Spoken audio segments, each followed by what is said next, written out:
Romanos 8 versículos 1 y 2, la Nueva Traducción Viviente dice de esta manera: por lo tanto, ya no hay condenación para los que pertenecen a Cristo Jesús, y porque ustedes pertenecen a Él, el poder del Espíritu que da vida los ha libertado del poder del pecado que lleva a la muerte. El versículo 3 al 5 dice: la ley de Moisés no podía salvarnos. Recuerdan que la semana pasada estudiamos que ¿quién puede cumplir la ley a cabalidad? Nadie. La ley de Moisés no podía salvarnos porque nuestra naturaleza pecaminosa es débil, dice la palabra del Señor. Así que Dios hizo lo que la ley no podía hacer.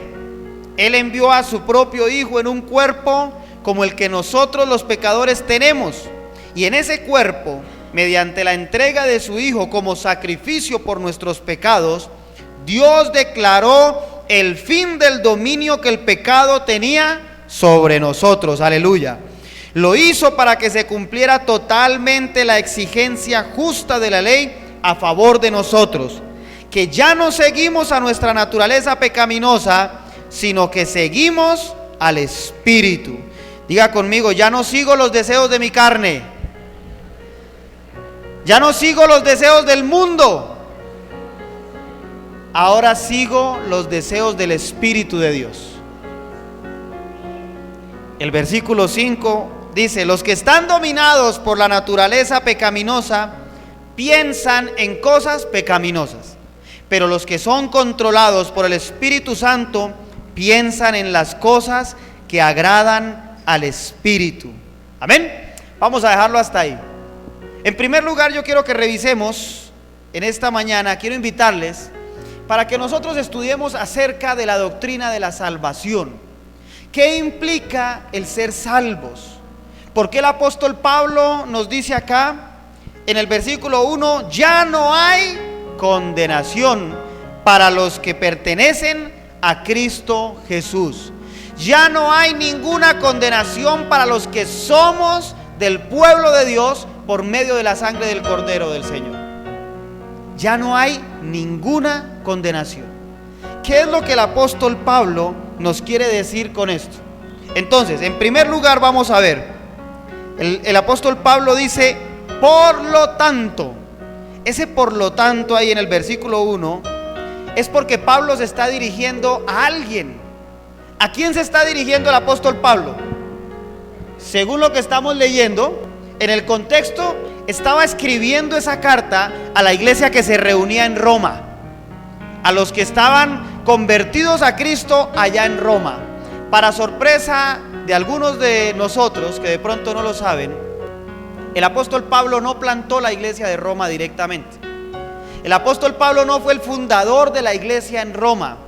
Pero ¿de qué manera fue plantada la iglesia en Roma? Hay unos estudiosos de la palabra, unos teólogos, que argumentan que la iglesia en Roma se plantó desde el mismo momento en que la iglesia primitiva en el aposento alto se encontraban orando, y vino el Espíritu Santo de Dios como leguas de fuego, como una ráfaga de viento fuerte, y bautizó a los que estaban allí presentes. Y luego los que los vieron a ellos se sorprendieron porque los escuchaban hablar en nuevas lenguas. Dice Hechos capítulo 1, ¿correcto? Y dice,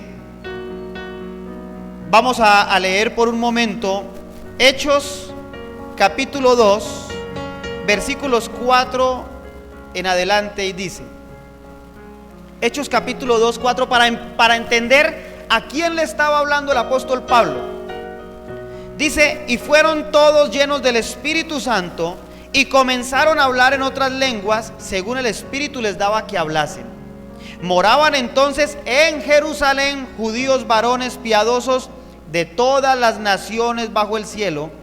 Y hecho este estruendo, se juntó la multitud y estaban confusos, porque cada uno les oía hablar en su propia lengua. El versículo 8 dice: ¿cómo pues les oímos nosotros hablar, cada uno en nuestra lengua en la que hemos nacido? Partos, medos, elamitas, y los que habitamos en Mesopotamia, en Judea, en Capadocia, en el Ponto y en Asia, en Frigia y Panfilia, en Egipto y en las regiones de África más allá de Cirene, y romanos, dice ahí, y romanos aquí residentes, tanto judíos como prosélitos, y continúa, cretenses y árabes, les oímos hablar en nuestras lenguas las maravillas de Dios. El apóstol Pablo no plantó la iglesia en Roma, y es más, la iglesia tradicional dice que la iglesia en Roma la plantó ¿quién? El apóstol Pedro, y Pedro jamás estuvo en Roma. Pedro no fue a Roma. Entonces Pedro no plantó la iglesia en Roma. ¿Quiénes plantaron la iglesia en Roma? Creyentes romanos que estaban el día en que el Espíritu Santo de Dios vino sobre la iglesia primitiva.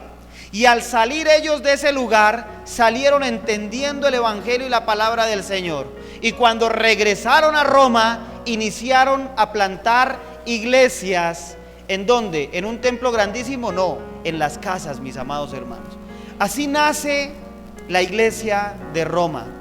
En hogares, con judíos que habían ido a celebrar la Pascua, que escucharon la predicación de Pedro, que se convirtieron al Señor y regresaron a su casa en Roma, y allí empezaron a hablar acerca de Jesucristo y la verdad del evangelio. Ahora, déjeme hacer una pregunta. ¿Cuántos extranjeros hay entre nosotros? ¿Cuántos vienen de lejos del Socorro? Levante la mano. ¿Cuántos no son de acá, que vienen de afuera? Todos ustedes, y me incluyo porque yo no soy de acá del Socorro. Todos los que no somos del Socorro, pero por una u otra razón llegamos aquí, escuchamos el mensaje, conocimos a Jesucristo, le recibimos como Señor y Salvador, lo hemos aceptado como el único y santo y justo Dios verdadero, que lo hemos aceptado, recibido. Tenemos la obligación de, cuando regresemos a nuestros hogares, predicar el evangelio a todos los que están a nuestro alrededor.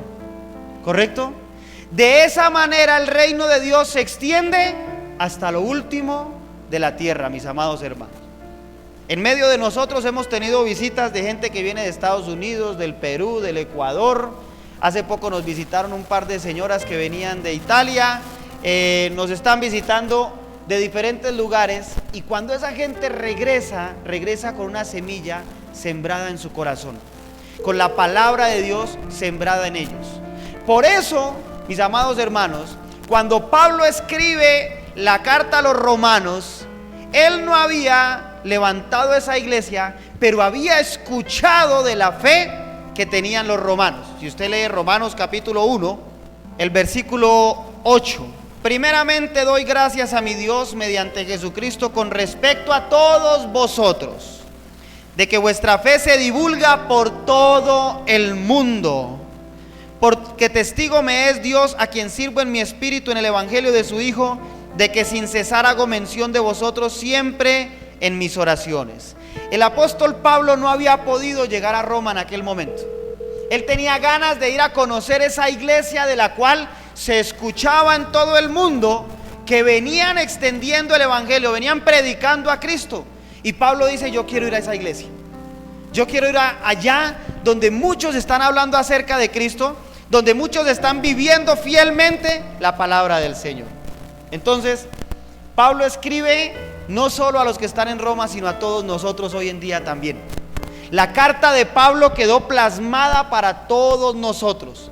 Entonces nosotros debemos entender que cuando Pablo está escribiendo acá, se está dirigiendo a los que aún no conocía, pero que habían plantado una iglesia. Se está dirigiendo a todos nosotros, y se está dirigiendo a las futuras generaciones que leerán esta carta también. ¿Amén? Pablo se dirige a los romanos y a nosotros, y dice: por tanto, ya no hay condenación para los que pertenecen a Cristo Jesús. En segundo lugar, quiero que veamos lo que hace el apóstol Pablo hablar acerca de una condenación. Pablo conocía, por el hecho de ser romano, porque él era romano también, tenía la ciudadanía romana, Pablo conocía los juicios como eran bajo los romanos. Entonces Pablo dice, ya no hay condenación. ¿Qué significa condenación, mis amados hermanos? Ya no hay condenación para los que pertenecen a Cristo Jesús. El diccionario español define condenado o condenada como una persona que ha sido castigado o castigada con una pena por haber cometido un delito. O sea, Pablo está diciendo, ya no han sido condenados. ¿Quién es el condenado? Alguien que ha sido castigado con una pena por haber cometido un delito. ¿Qué se necesita para que haya un juicio?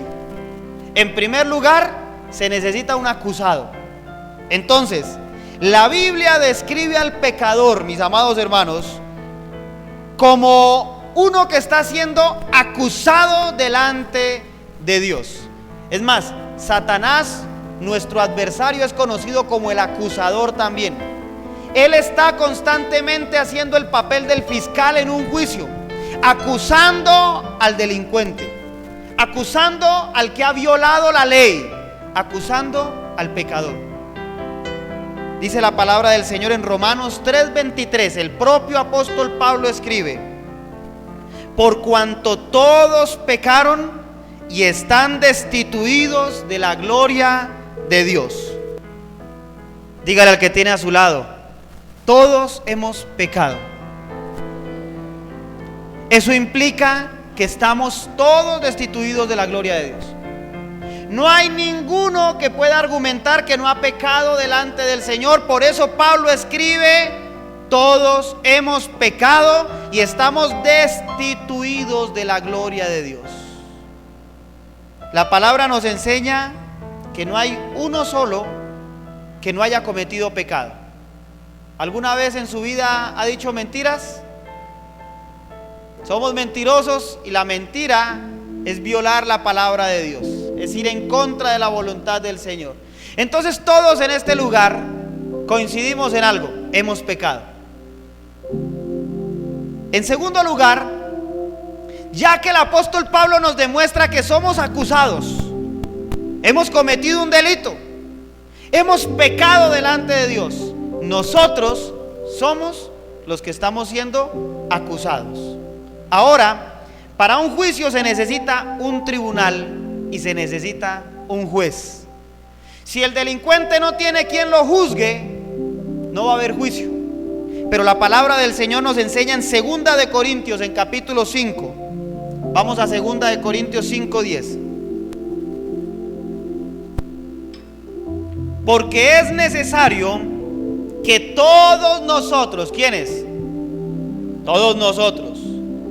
Es necesario que todos nosotros comparezcamos ante el tribunal de Cristo, para que cada uno reciba según lo que haya hecho mientras estaba en el cuerpo, sea bueno o sea malo. Ay, ay, ay. Y aquí es donde no nos gusta mucho. Es necesario, mi amado hermano, que usted comparezca ante el tribunal de Jesucristo nuestro Señor. Es necesario que yo rinda cuentas por mis obras y mis acciones delante del tribunal de Cristo. Entonces no hay excusa para no acercarnos a Dios. Usted no podrá argumentar jamás que no quiso acercarse a Dios porque vio un mal testimonio de un pastor, o porque vio un mal testimonio de un cristiano, o porque a usted le dijeron alguna vez que es que en esas iglesias X o Y cosas sucedían. Si a usted alguien le ha predicado el evangelio en la calle, o en su universidad, o en su colegio, o en su oficina, en cualquier lugar, un día usted y yo tendremos que comparecer ante el tribunal de nuestro Señor Jesucristo para ser juzgados por nuestras obras. ¿Cuántos aquí sabemos que robar está mal? Amén. Ninguno de nosotros nos gustaría que nos llamaran ladrones. A ninguno le gustaría que lo acusaran diciéndole: usted es un homicida y un asesino, ladrón. Pero pensamos que esos son los únicos delitos. Pero ¿a quién le gustaría que delante del tribunal de Cristo sacara el Señor el libro de la vida y dijera: se te está juzgando porque fuiste fornicario, mentiroso, envidioso, codicioso, adúltero? Y eso no va a ser delante de 50 o 100 personas. Dice que comparecerá delante del tribunal de Cristo y seremos juzgados. ¿Por qué? Por lo que hayamos hecho mientras estábamos en el cuerpo, sea bueno o sea malo. Usted y yo seremos acusados delante del trono de Dios y juzgados por lo que hayamos hecho mientras estábamos en este cuerpo, sea todo lo bueno o sea todo lo malo. Entonces tenemos que, para que haya un condenado, tiene que haber un acusado, un tribunal y un juez. Compareceremos delante de ¿qué tribunal? Del de Cristo, mis amados hermanos. ¿Y quién será nuestro juez? El Señor Dios Todopoderoso. Él juzgará a todos conforme a sus obras. Pero en tercer lugar, para que haya un acusado y para que sea llevado a un tribunal delante de un juez, tiene que haber cometido un delito. ¿Y por qué delito seremos llevados ante el tribunal del Señor? ¿Cuál es la acusación en nuestra contra por la cual se nos está juzgando? ¿Cuál es la acusación en contra tuya, en contra mía y en contra de todos los seres humanos sobre la tierra? Dice Juan capítulo 3, versículo 18. Le invito para que vayamos al Evangelio de Juan, al capítulo 3. Y el versículo 18 dice claramente: el que en él cree no es condenado, pero el que no cree ya ha sido condenado porque no ha creído en el nombre del unigénito Hijo de Dios. Ay, ay, ay. ¿Seremos condenados por mentirosos? Y escúcheme bien, sígame con atención. ¿Seremos condenados por fornicarios, por ladrones, por homicidas? No. La Biblia dice que el que cree en Jesucristo no es condenado.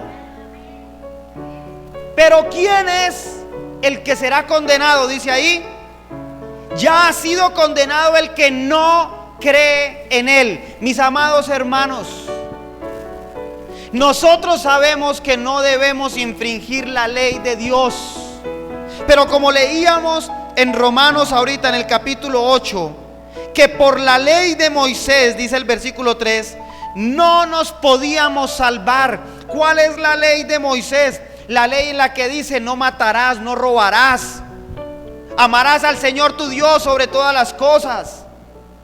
Esa era la ley de Moisés. Nosotros hoy en día, mis amados hermanos, tenemos una acusación delante del Padre: no hemos creído en el Hijo de Dios. Dice Juan capítulo 3 versículo 16. Sígame con atención. Juan 3:16 dice: porque de tal manera amó Dios al mundo que ha dado a su Hijo unigénito, para que todo aquel que en él cree que no se pierda, mas tenga vida eterna. Dios Padre envió a Jesucristo a morir en la cruz del Calvario, a derramar su sangre preciosa por usted y por mí, para que por causa de la muerte de Cristo, hecho el sacrificio una vez y para siempre, usted pueda creer en que ese Era el Hijo de Dios enviado sobre la tierra, que murió por usted y por mí. Y al creer en Jesucristo de Nazaret, el que fue crucificado en la cruz, el que descendió a los infiernos y fue resucitado al tercer día, el que ascendió y está sentado a la diestra del Padre, ese Jesucristo de Nazaret hoy me ha rescatado a mí, me ha limpiado. Si yo creo en ese Jesús de Nazaret, ninguno de los delitos de los cuales se me acuse o piense yo que se me ha de acusar tenga validez delante del tribunal de Cristo. Usted puede haber sido el hombre más pecador de este mundo, mi amado hermano. Puede haber cometido el peor delito, lo más grave que usted se pueda imaginar. Pero si usted se acerca hoy a Cristo y usted cree en el unigénito de Dios, en el Señor Dios Todopoderoso, en Jesucristo, el Cordero de Dios, y usted le entrega su vida y se rinde por completo delante de Él, ningún delito podrá levantarse en contra suya ante el tribunal de Cristo. Porque el Señor Jesucristo saldrá como abogado, dice el apóstol Juan. Porque abogado tenemos delante del Padre a Jesucristo el justo. Y Jesucristo dirá: espérate, Señor, allí en el tribunal. Es cierto que este hombre pecó, pero él cree en mí. Y por cuanto ha creído en mí y en honor a tu palabra y a lo que tú prometiste, él es declarado. Si no somos declarados culpables, ¿cómo somos declarados? Inocentes, absuelto de toda culpa, de todo juicio. Mis amados hermanos, el delito más grave no es fornicar, ni adulterar, ni mentir. Todo eso son obras y deseos de nuestra carne, son actos pecaminosos, son cosas que nos apartan de Dios, nos separan por completo del Señor. Pero el delito por el cual serán condenados muchos es no haber rendido su vida a Cristo Jesús. Qué sencillo es, pero qué complicado para muchos. La palabra de Dios es tan sencilla, mi amado hermano, que si usted hoy entrega su vida a Jesucristo y usted le dice: Señor, heme aquí, reconozco que he sido pecador toda mi vida, pero conforme a lo que dice tu palabra y a lo que este hombre está enseñando, yo creo en ti, Jesucristo. Creo en que tú entregaste tu vida allí en la cruz por mí. Creo en que tu sangre fue derramada para limpiarme a mí de todos mis pecados. He sido redimido por tu sacrificio. Creo en que tú has sido resucitado, que venciste a la muerte, que subiste al cielo y estás a la diestra de Dios Padre. Y desde allí tú eres mi abogado, Señor. Si tú crees en ese Jesús, el de la Biblia, si tú crees en ese Jesucristo, la palabra del Señor dice que ya no somos ¿qué? Condenados. Somos absueltos de todo delito. Somos absueltos del pecado. Pero mis amados hermanos, la filosofía de los hombres y los argumentos de los hombres están tan permeados en nuestra mente, están tan infiltrados, han logrado hacer nido en nuestras cabezas, que nos cuesta comprender esta verdad, sencilla verdad del Evangelio. Si lo que dice el pastor es verdad, si lo que dice la Biblia es verdad, solo con creer en Jesucristo mis culpas serán lavadas y ya no habrá condenación para mí. Sí, mi amado hermano. Pero el argumento de los hombres nos dice que si usted no carga los monumentos, que si usted no tiene la estampita en la billetera, que si usted no se pone el escapulario, que si usted no hace uno u otro rito, no será salvo. Eso ha puesto una carga en nuestros corazones. El Señor manda que nosotros creamos en Jesucristo, su único Hijo, y no seremos condenados. Es tan sencillo, mi amado hermano. Sé que en nuestras mentes nos debatimos con la filosofía del hombre.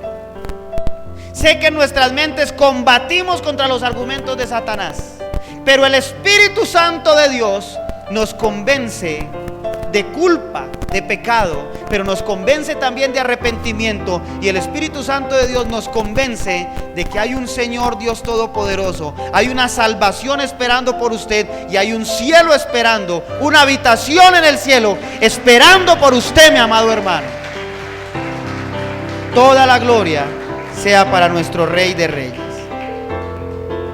Si hay un delito y si hay un acusado, y ese acusado llega a ser hallado culpable, tiene que haber una pena. Amados hermanos, los que hemos creído en Jesucristo ya no somos condenados, como dice Juan 3:18. Ya no seremos acusados ni condenados. Pero los que no han creído serán condenados y serán juzgados por cada una de sus obras. ¿Qué pena tendrán que cargar, o con qué pena serán castigados aquellos que sean condenados por no haber creído en Jesucristo, el Hijo de Dios? Apocalipsis 20:11 en adelante hasta el 14. Versículo 11 dice: y vi un gran trono blanco, y al que estaba sentado al que estaba sentado en él, de delante del cual huyeron la tierra y el cielo.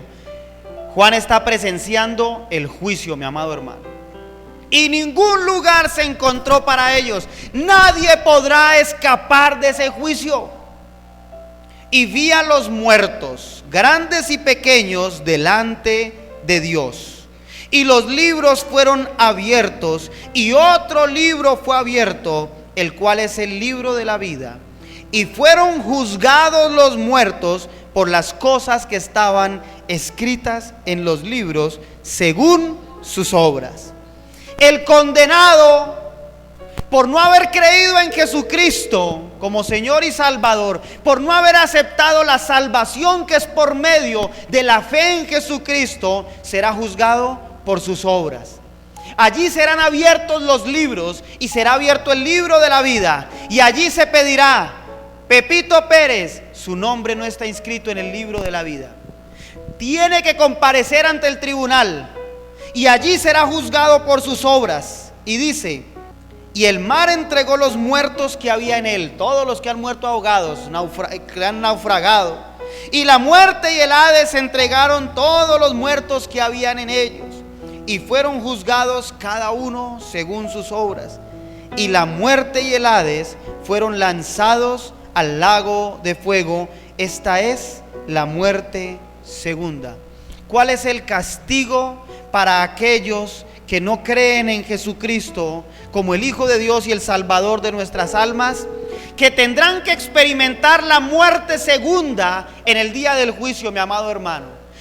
¿Qué significa la muerte segunda? Todos nosotros en este cuerpo débil, humano, en este cuerpo que el Señor nos ha dado para habitar en esta tierra, nosotros tenemos la oportunidad de decidir aquí en este lugar dónde pasar la eternidad: si en el cielo junto con Cristo, o abajo en el infierno junto con Satanás y sus demonios.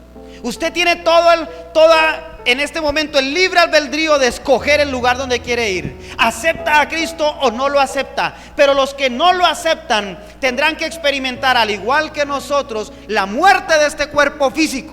Todos nosotros vamos a morir físicamente. Este cuerpo va envejeciendo, este cuerpo se deteriora, el cuerpo se va deteriorando, y este cuerpo dejará de existir un día tal como lo conocemos. Pero nuestra alma vive por una eternidad. Y allí, delante del juicio del Señor, los que no han creído en Jesucristo como Señor y Salvador experimentarán una segunda muerte. ¿Qué es la muerte del alma? No, mi amado hermano, la tortura eterna, por causa de no haber creído en Jesucristo como Señor y Salvador.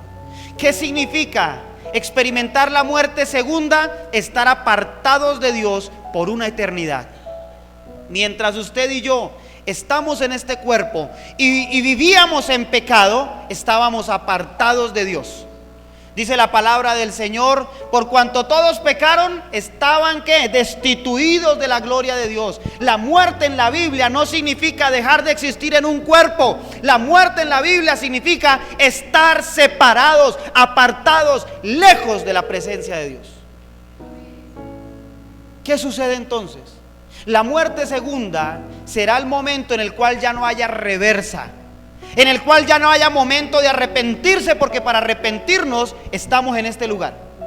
Porque para arrepentirnos tenemos aire en los pulmones. Dice el escritor de Eclesiastés, más vale perro vivo que león muerto.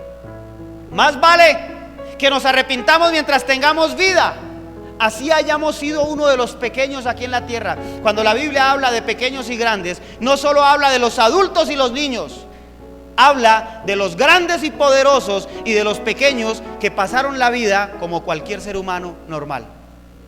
Los poderosos tendrán que rendirse ante el tribunal de Cristo. Allá los reyes tendrán que inclinarse ante la presencia de nuestro Dios. Allá los presidentes de las naciones, los presidentes de las compañías, los empleadores, los dueños de compañías tendrán que rendirse un día delante del Señor. Los ricos y los famosos tendrán que doblar su rodilla y reconocer delante del tribunal de Dios que Cristo era el Salvador. La muerte segunda significa la condenación, la pena que tendrá que pagar el pecador por no haberse arrepentido y haber entregado su vida a Cristo. La muerte segunda será la separación total de Dios por la eternidad. Pero si hay una pena, tiene que haber un lugar donde pagar esa pena. Y dice el versículo 15 de Apocalipsis 20: y el que no se halló inscrito en el libro de la vida fue lanzado al lago de fuego. Mi amado hermano, el lago de fuego es el infierno. Es el lugar donde arde por la eternidad un fuego que consume, que maltrata, que trae castigo y pena sobre la persona, pero que la persona no puede apagar. Mis amados hermanos, es un lugar de tormento. Describe la Biblia que ese es el lugar del lloro y del crujir de dientes. Es el lugar donde tendrán que ir a afrontar su pena aquellos que han sido condenados por no haber creído en Jesucristo como Señor y Salvador. ¿Has recibido al Señor en tu corazón? ¿Estás caminando con Cristo en tu corazón? ¿Lo has tomado de la mano? ¿Le has dicho: Señor, heme aquí, perdóname? Heme aquí, Señor, quiero caminar contigo. Heme aquí, sálvame, Jesús. Mi amado hermano, si tú aceptas hoy a Cristo en tu corazón, no hay condenación, como dice el apóstol Pablo. Ya no hay condenación para los que estamos en Cristo Jesús, porque ahora pertenecemos al reino de los cielos. Y somos una nación santa, un pueblo de reyes y sacerdotes escogidos por Dios para una eternidad a su lado. La gloria para nosotros es estar cerca a nuestro Dios Todopoderoso, a nuestro Padre Celestial. Tú y yo hemos sido puestos aquí en la tierra para escoger el lugar donde pasaremos la eternidad. Con Cristo estaremos junto al Padre, sin Cristo estaremos apartados de Él totalmente. En último lugar, el apóstol Pablo dice: ya no hay condenación para los que pertenecen a Cristo Jesús. Ya no hay condenación. ¿Qué significa esto? Juan 1:12, por favor. En palabras del apóstol Juan, ya no hay condenación. ¿Para quiénes? Para aquellos que han creído en Jesucristo. Pastor, ¿qué debo hacer para poder tener la vida eterna, para poder estar al lado del Dios Todopoderoso, el Creador de los cielos y la tierra? Juan 1:12 dice: mas a todos. No dice mas a los reyes que le recibieron, ni a los famosos que le recibieron. Dice mas a todos, ricos, pobres, negros, blancos, mestizos, todos, mis amados hermanos. Mas a todos los que le recibieron, a los que creen en su nombre, les dio potestad de ser hechos hijos de Dios. Aleluya. Ya usted no puede comprar el cielo con dinero, mi amado hermano. No hay nada que nosotros podamos hacer para comprar entrada al cielo, ni prender veladores, ni prender incienso, ni pagar misas. No hay nada. El que se muere, muerto está. ¿Por qué pagar una misa por un difunto si aquí tuvo la oportunidad de aceptar a Cristo? Aquí tuvo la oportunidad de entregarse al Señor. Esos son cuestiones de hombres. La Biblia dice: mas a los que le recibieron. Mi amado hermano, primera condición para alcanzar salvación: recibir a Cristo en el corazón. Y recibir a Cristo en el corazón es la forma más fácil de entrar al cielo. Decir en este momento: Señor, perdóname porque soy pecador, yo me arrepiento de mis pecados, ahora te abro mi corazón y te recibo en mi vida, Jesús. Apocalipsis 3:20 dice: he aquí, yo estoy a la puerta y llamo. Si alguno oye mi voz y abre la puerta, yo entraré y cenaré con él y él conmigo. El Señor Jesucristo está golpeando las puertas de tu vida hoy. Y el Señor Jesucristo está diciendo: déjame entrar. Si tú me dejas entrar, tendrás vida eterna. Aleluya, aleluya. Santo es nuestro Dios, amén. Ya no hay condenación. ¿Cuántos se alegran porque no somos condenados? Bendito sea nuestro Rey de Gloria. Ya no hay condenación. Mas a cuantos lo recibieron, a todos los que le recibieron. Y en segundo lugar, a los que creen en su nombre. La Biblia no dice a los que creen en María, discúlpame. La Biblia no dice a los que creen en San Pedro, ni en San Pablo, ni en San Judas Tadeo, a los que creen en Buda, a los que creen en Krishna. La Biblia no dice que a los que creyeron en ellos, dice: mas los que creen en su santísimo nombre, el nombre de Jesucristo de Nazaret. Amén. Es en el nombre de Jesús. No hay ningún otro nombre dado a los hombres en el cual haya salvación y vida eterna, más que el nombre de nuestro Señor Jesucristo. Mi amado hermano, no importa la edad que tú tengas, tú puedes tener 10, 15, 20, 30, 50 años, tú puedes estar con 70, 80, 90 años, pero si tú hoy te arrepientes de lo que hiciste, porque hay gente que dice: pastor, yo soy tan viejo y tan pecador, usted no sabe lo que yo hice en el pasado. No importa lo que tú hayas hecho, si tú recibes a Cristo en tu corazón y crees en su santísimo nombre, serás salvo. Tendrás el derecho y la autoridad de ser llamado hijo de Dios. Aleluya, amén. Pero no solo tenemos salvación y vida eterna, mis amados hermanos. ¿Qué pasa con todos nosotros cuando recibimos a Jesucristo como Señor y Salvador? ¿Qué pasa con nosotros cuando creemos en su santísimo nombre y nos arrepentimos? Señor, gracias porque tú me has perdonado. ¿Sabes qué? Mientras este cuerpo fallece, mientras pasamos a la eternidad, seremos tentados por el enemigo. ¿Serás tú tentado en algún momento? Satanás anda como león rugiente, dice el apóstol Pedro, buscando a quien devorar. El enemigo está buscando apartar a los hijos de Dios de la presencia de Dios. Y ahí es donde tú y yo necesitamos poder del cielo, poder de lo alto, mi amado hermano, para vencer la tentación. Porque ¿qué pasa si yo creo en Jesucristo como Señor y Salvador? Si lo recibo hoy, pero sigo pecando. Ay, ay, ay, mi amado hermano. Dice el apóstol Juan: hay un pecado que no se puede perdonar. Y no es un pecado en especial. No es que sea el adulterio, la fornicación, no. El pecado que no tiene perdón de Dios es aquel hombre o mujer que, sabiendo que está pecando, insiste en pecar. El apóstol Pablo dice: los tales, ténganlos como gentiles, sáquenlos del medio de ustedes.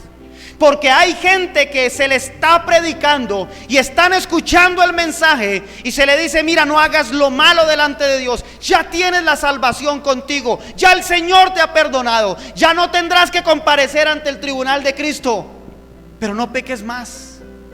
Jesucristo le dijo a la mujer sorprendida en adulterio, le dijo: levántate, no peques más. Es como nos dice a todos nosotros: te emborrachaste, mira, ¿sabes qué? Pasa al guayabo y levántate y no te embriagues más. No fumes más vicio, no forniques más con tu novio, con tu novia, no adulteres más con otra que no sea tu esposa, no robes, no mates, no persistas en hacer lo malo delante de Dios. Pero necesitamos poder de lo alto para vencer esa tentación. En nuestras fuerzas somos débiles, somos carne, y ¿sabe qué? Somos malos. Somos expertos en defraudar a los demás y en defraudar a Dios. Por eso necesitamos el poder del Espíritu Santo de Dios. El versículo 2 de Romanos 8 dice: porque la ley del Espíritu de vida en Cristo Jesús me ha librado de la ley del pecado y de la muerte. La Nueva Traducción Viviente dice: y porque ustedes pertenecen a Él, el poder del Espíritu que da vida los ha libertado del poder del pecado que lleva a la muerte. Mis amados hermanos, necesitamos el Espíritu de Dios en nosotros. Pero hay una garantía. Hay mucha gente que dice: pastor, ¿y cómo se recibe el Espíritu de Dios? ¿Tengo que pasar al frente y que usted ponga la mano sobre mí? No, mi amado hermano, le tengo una noticia mejor. Cuando usted recibe a Cristo en su corazón y cuando usted cree en el santísimo nombre de nuestro Señor Jesucristo, el Señor Dios Todopoderoso coloca un sello en usted, un sello que todos los cielos lo ven, que el Padre lo ve, que el Hijo lo ve, que los ángeles lo ven, pero que los demonios también lo ven. Hay un sello espiritual. El Espíritu Santo de Dios mora en nosotros. Es más, entre nosotros podemos distinguir quién es del Espíritu y quién no, mis amados hermanos. El Señor, por medio de su Santo Espíritu, hace que nosotros seamos nuevas criaturas, que seamos reformados, que seamos transformados y que podamos decir a la tentación: ya no caeré, ya no voy a pecar, no le voy a fallar a mi Dios, porque el Espíritu de Dios es un espíritu que no es de cobardía, sino de amor, de poder y de dominio propio. Al aceptar a Cristo recibimos al Espíritu Santo de Dios. Pero necesitamos que el Espíritu de Dios sea fortalecido cada día en nuestras vidas. Mi amado hermano, tienes que orar, tienes que buscar la presencia de Dios, tienes que estudiar las Escrituras, tienes que congregarte, tienes que clamar al Señor todos los días de tu vida y decirle: Señor, heme aquí, úsame como instrumento de honra en tus manos, úsame para tus planes y tus proyectos, y ayúdame a no hacer lo malo delante de ti. Jesús nos lo enseñó en el Padre Nuestro: y apártame de la tentación, líbrame de todo mal, Señor. Somos tentados, pero si nosotros le pedimos al Señor que por medio de su Santo Espíritu Él nos dé el poder para rechazar esa tentación, ay. El infierno tiembla cuando un hijo de Dios se arrodilla a orar, mi amado hermano. El infierno tiembla cuando un hijo de Dios ayuna, cuando lee la palabra. ¿Sabe por qué? Porque la tentación que Él envía, los dardos que lanza, no podrán dar en el blanco. Pero mientras nosotros no busquemos la presencia de Dios y no oremos y no estudiemos la palabra, ¿saben dónde vamos a librar la lucha? En la mente. Y en la mente perdemos todos.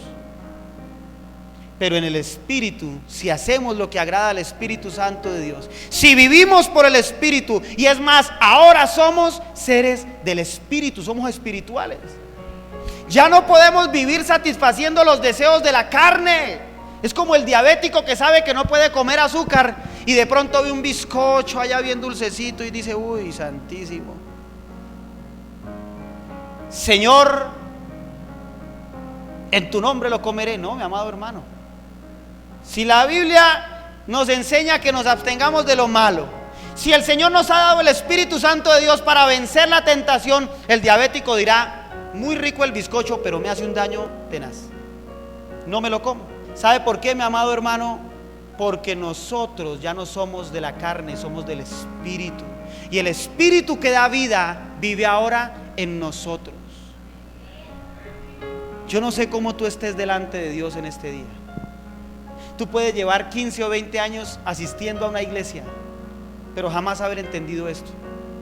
Tal vez tienes rituales, Tal vez vienes a la iglesia simplemente porque es un rito, esperando no ofender a Dios. Mi amado hermano, a Dios no le interesa cuánto lo ofendemos, a Dios le interesa cuándo estamos dispuestos a humillarnos delante de Él y reconocer nuestras faltas y nuestras culpas. Si tú has estado caminando entre el pecado y la iglesia, yo te animo y hoy te invito. El Señor le dijo a la que estaba en adulterio, le dijo: levántate, no peques más. Es tiempo de que tú cambies, y cuando tú cambies, mi amado hermano, tu atmósfera, el lugar donde tú habitas, tu entorno, el círculo de influencia donde tú estás, va a ser transformado también. La gente empezará a ver en ti que tu rostro ha cambiado. La gente empezará a escuchar de ti que tu manera de hablar ha cambiado.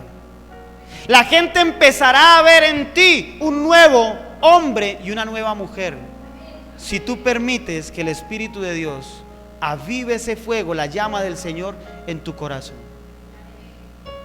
¿Qué tal si nos ponemos en pie y oramos en esta mañana? Bendito eres, Señor.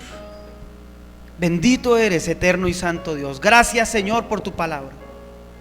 Gracias, Señor, por tu gran amor hacia nosotros. Tu palabra dice, Señor: ya no hay condenación para los que somos de Cristo. Ya no hay condenación para los que estamos en este lugar, Señor, porque hemos entendido tu palabra en esta mañana, porque hemos escuchado el mensaje, Señor, y porque sabemos, precioso y santo Dios, que si nos rendimos por completo delante de ti, Señor, nuestro nombre estará escrito en el libro de la vida y no estaremos apartados jamás de ti.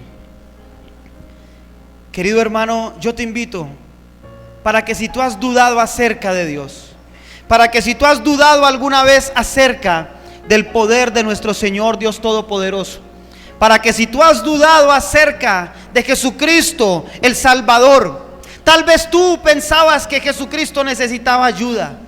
Tal vez tú has caminado en la religión tradicional donde nos enseñaban que no bastaba solo con el Hijo, que necesitaba de otros santos, de otra ayuda. Mi amado hermano, pídele perdón hoy al Señor. Eso se llama idolatría, orgullo, soberbia, tradiciones. Hoy yo te invito para que tú le entregues tu vida al Señor Jesucristo y reconozcas que solo Jesucristo es el camino al Padre. Él es la verdad absoluta. Él es la vida eterna para cada uno de nosotros. Maravilloso príncipe de paz, hoy te abro, Señor, mi corazón. Hoy me arrepiento de todos mis pecados, Señor. Hoy me arrepiento de todo lo malo que he hecho delante de ti, Señor. Hoy, como dice tu palabra, yo te recibo en lo más profundo, Señor, de mi ser. Majestuoso príncipe de paz, hoy me rindo por completo delante de ti, Señor. Jesús, perdóname, Señor.